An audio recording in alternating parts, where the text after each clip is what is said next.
مساء الخير على السادة الحضور، الزملاء، السادة الإعلاميين، كافة الحاضرين. اسمحوا لي أنتقل إلى اللغة الإنجليزية لتقديم مدير عام الوكالة الدولية للطاقة الذرية. I have the honor and the pleasure to introduce to you today His Excellency Dr. Youkya Amano, the Director General of the International Atomic Energy Agency. Dr. Amano, who has been serving for almost 6 years now as Director General of the agency, has been actually making long strides in providing a developmental, a cooperative footprint in terms of the functions and the work of the agency with the entire world.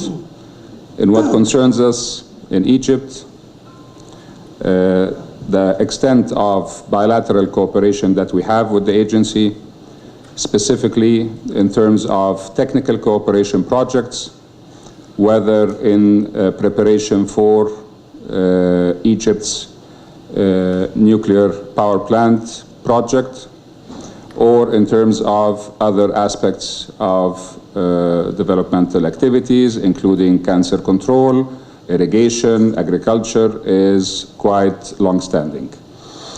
So with these few words, I would like to give the floor to His Excellency Dr. Youkya Amano to present some thoughts on his vision of the agency in the coming period.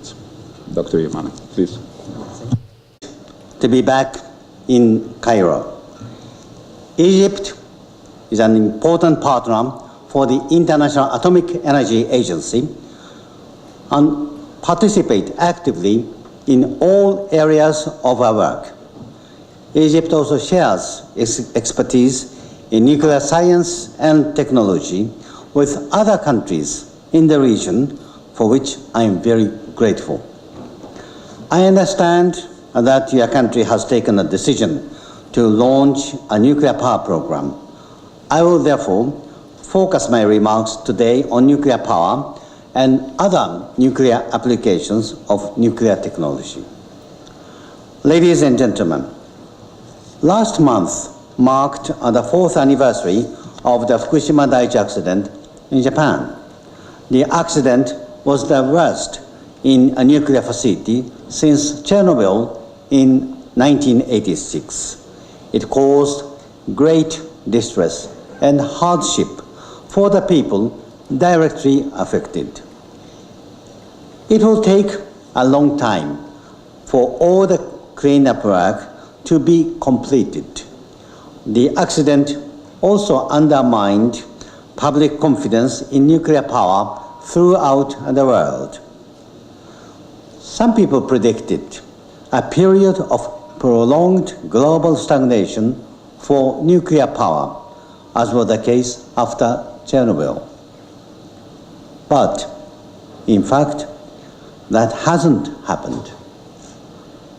IAEA projections show the use of nuclear power growing in the coming decades, although a slightly slower pace than was predicted before the accident. Then, what has changed? I believe that there are a number of factors. Energy is the engine of development and economic growth. Demand for energy continues to grow steadily in all countries. Nuclear power can help to improve energy security, mitigate the effect of climate change, and make economies more competitive. Nuclear can deliver the stable, steady supply of baseload electricity needed to power a modern economy. Technically and financially, access to nuclear power is no longer limited to developed countries. There are presently 443 nuclear power reactors in operation in 30 countries. Another 65 are under construction. Existing users of nuclear power, such as China and India, have big expansion plans for the next 20 years or so. Many new countries, including Egypt, also plan to introduce nuclear power. Egypt already has considerable expertise in the nuclear field, with 2 operational research reactors and other relevant facilities, so you are starting from a position of comparative strength. Ladies and gentlemen, of course, it is the sovereign decision of each individual state whether or not to add nuclear power in its energy mix. The IAEA does not try to influence that decision in any way. But for countries that choose nuclear power, our job is to help in every way we can. We advise on how to put the appropriate legal and regulatory framework in place and how to ensure the highest standards of safety, security, and safeguards. We help countries to build up a national pool of well-trained personnel. Training is very important. Capacity building is the key for the success of launching nuclear power. We offer know-how on the construction, commissioning, startup, and safe operation of nuclear reactors. We establish global nuclear safety standards and security guidance. We offer expert peer review missions to assess the operational safety of nuclear power plants and the effectiveness of nuclear regulators. The end result, we hope, is that countries will be able to introduce nuclear power safely, securely, and sustainably. The IAEA, with 146 member states, brings together countries with advanced nuclear power programs and what we call newcomers. This sharing of knowledge and experience means newcomers are not condemned to repeat the mistakes of pioneers.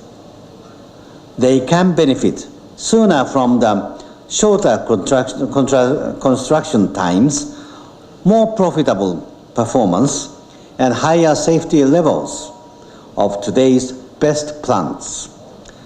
There may be potential for smaller countries to cooperate regionally on nuclear power projects, which might be too expensive for any one of them on its own.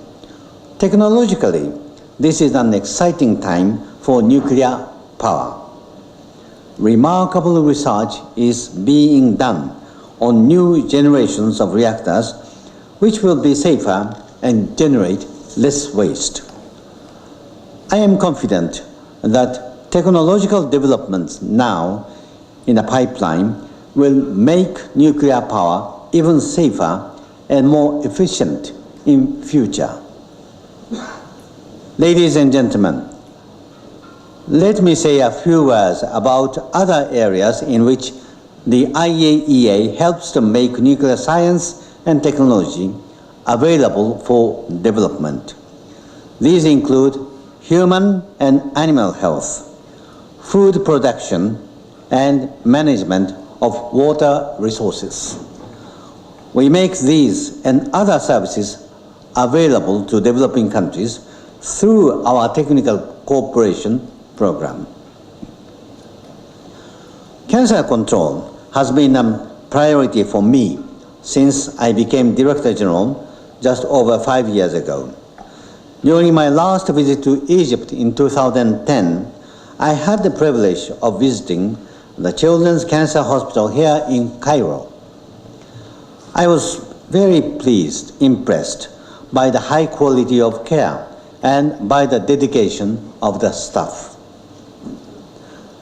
The IAEA works with partners such as the World Health Organization to help ensure that developing countries which lack access to proper cancer facilities will before long enjoy the benefits of hospitals as good as your children's cancer hospital.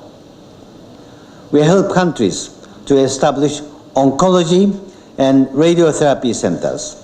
We provide extensive training for medical and technical staff. We support the establishment of nuclear medicine facilities for diagnosis. The pace of innovation in cancer control is constantly speeding up. Rapid advances are being made in areas such as medical imaging. Radiotherapy is becoming ever more accurate and precise. Many cancers which used to be life-threatening can now be managed successfully for years or even for decades. The agency will continue to do all it can to help ensure that the best cancer care becomes available to patients in all the countries of the world, regardless of their level of development. Egypt acts as a mentor country in the IAEA Virtual University for Cancer Control Network, known as VUCCnet. This is an exciting venture which combines e-learning and traditional teaching approaches to provide high-quality training to cancer specialists in Africa.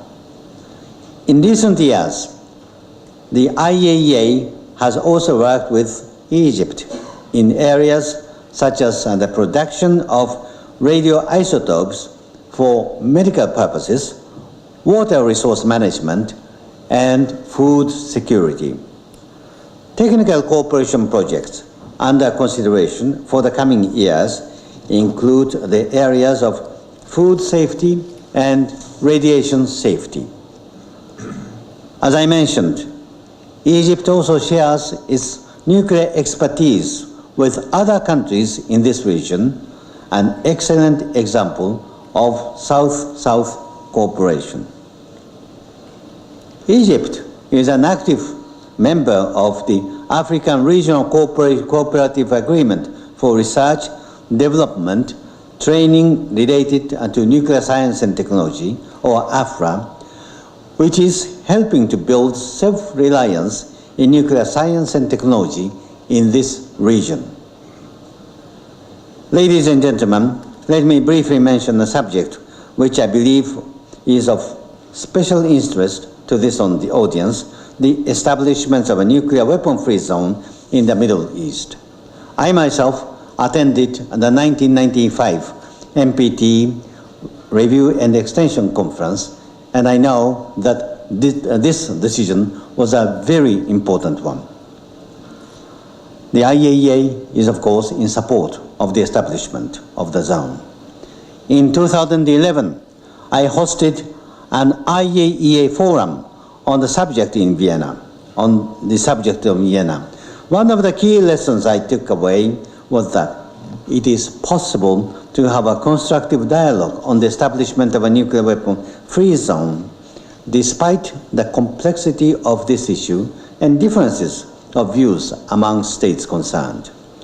The IAEA will continue to do everything in its power to assist with the establishment of a new nuclear weapon-free zone in the Middle East.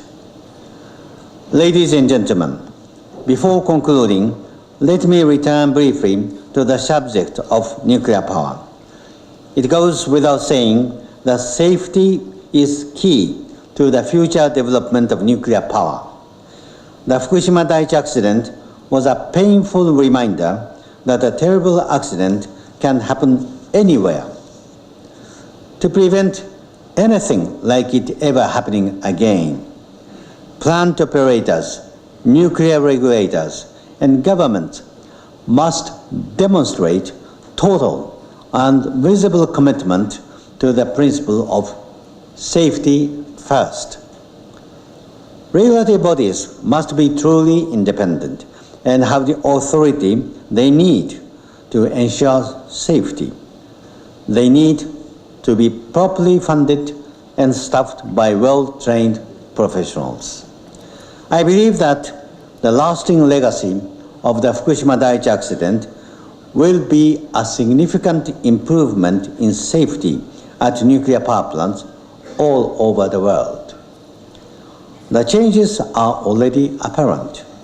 I have seen major improvements in safety features in every nuclear power plant that I have visited since the accident. In my current capacity, I visit 20 to 30 countries every year, and wherever I can, I visit the site of nuclear power plants. And everywhere, I see the difference before and after Fukushima Daiichi accident. This gives me confidence that nuclear power will remain an important part of the energy mix of many countries for decades. Ladies and gentlemen, the IAEA looks forward to strengthening its cooperation with Egypt in the coming years in all peaceful applications of nuclear technology. We are proud to be your partner as you embark on the road towards nuclear power. Now, I'll be happy to take your questions. Thank you very much. And we receive hundreds of cases every year. Some people may think that nuclear terrorism is not a real issue. It is not the case. We receive information every year, hundreds of informations, and there are those who are trying to smuggle nuclear material by moving the material in the container. There is a convention called Convention on the Physical Protection of Nuclear Material, and its amendment. The amendment is a very important legal instrument to protect the nuclear material against terrorists. However, this amendment has not yet entered into force, and this is one of the highest priority of the IAEA in this field.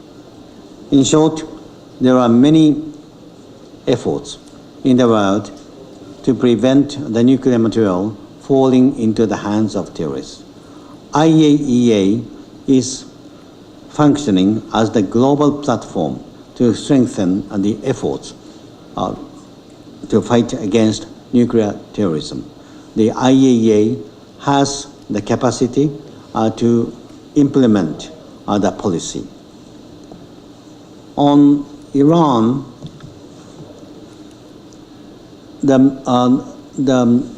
Iran is party to the NPT. It joined the NPT as a non-nuclear weapon state. It has concluded a safeguard agreement, which means a scheme of verification, and committed to declare all nuclear material and facility to the IAEA. On our part, the IAEA has been verifying the nuclear material and activities in the in Iran. What we can say today is that nuclear material and facilities of Iran placed under the IAEA safeguard are staying in peaceful purpose. But we do not know if there are undeclared activities or not. We have information that Iran has engaged in activities indicating that Iran has engaged in activities relevant to the development of nuclear explosive devices. We do not say that Iran has nuclear weapons or Iran has nuclear weapon programs, but we are saying Iran has a case to answer. We have requested Iran to clarify these issues, but have not yet done so. Iran and IAEA has been negotiating and working, and we have made some progress, but we have made limited progress in clarifying the past issues. The world's six powers, P5+1, and Iran has started the negotiations in in autumn 2013, and last week they reached the agreement to announce the key parameters of the possible agreement, which is called Joint Comprehensive Plan of Action. What was done last week was the announcement on the key parameters of the Joint Comprehensive Plan of Action. The details need to be developed and finalized by the 30th of June. So the agreement between six powers and Iran has not yet been signed.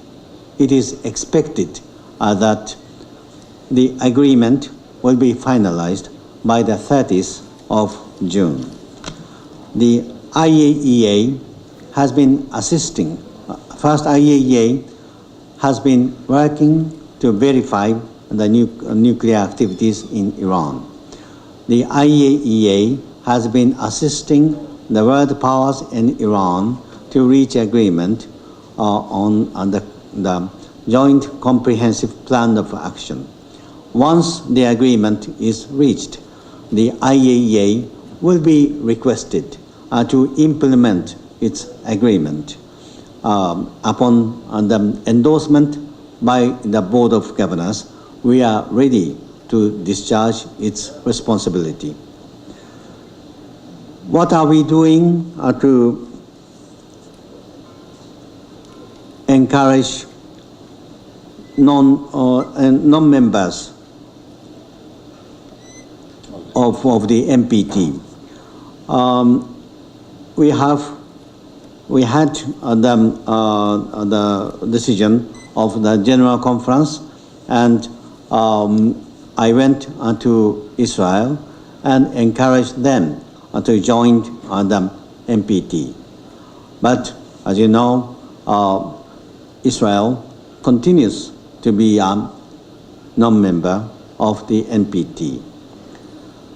There are other countries that are not members of the NPT, like India and Pakistan. When I was asked by our policy-making organ, the General Conference, to encourage a country like Israel to join the NPT, I did so. What we can do with the non-members of NPT is to verify the activities of these countries with respect to the facilities that they place under the IAEA safeguard. But we cannot verify their activities or material that they do not place under the IAEA safeguard.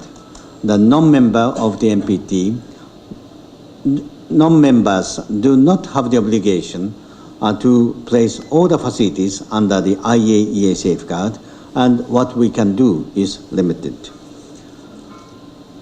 Last question is about the nuclear energy versus renewable energy, pros and cons. I think both have advantages. Renewables does not emit climate change gas and does not have, of course, the risk of radioactive accident. However, renewables are relatively expensive to produce electricity and are not best placed to provide the so-called base load. Base load means huge amount of electricity to be supplied on constant basis. The nuclear power has the advantage of supplying large amount of electricity as a base load. It does not emit climate change gas and contribute for the energy security and economic competitiveness. The global trend is that countries continue to use nuclear power as a part of their energy mix. After the Fukushima accident, some people argued that this is the end of nuclear power, which was not true. Of course, there are a number of countries like Germany that decided to phase out from nuclear. But it is also true that many countries continue to use or expand the use of nuclear power. The latest estimates of the IAEA shows that by 2030, there will be an increase of the use of nuclear power by 8% or 88%. There is a wide range, and one of the reasons is that how serious countries are on the reduction of climate change gas. Thank you. Thank you, DG. Just a couple of period, and that's a cooperation that has actually picked up quite dramatically. In November last year, 2014, we have signed jointly the Integrated Nuclear Security Support Plan with the agency in Cairo, and also in the Integrated Nuclear Security Plans that will be organized in Cairo in April for Arab countries. So that is one of the main areas in which we are cooperating quite strongly with the agency. Just a small remark to the question of nuclear energy and renewable energy. Well, in accordance to some literature, nuclear energy is part of renewable energy.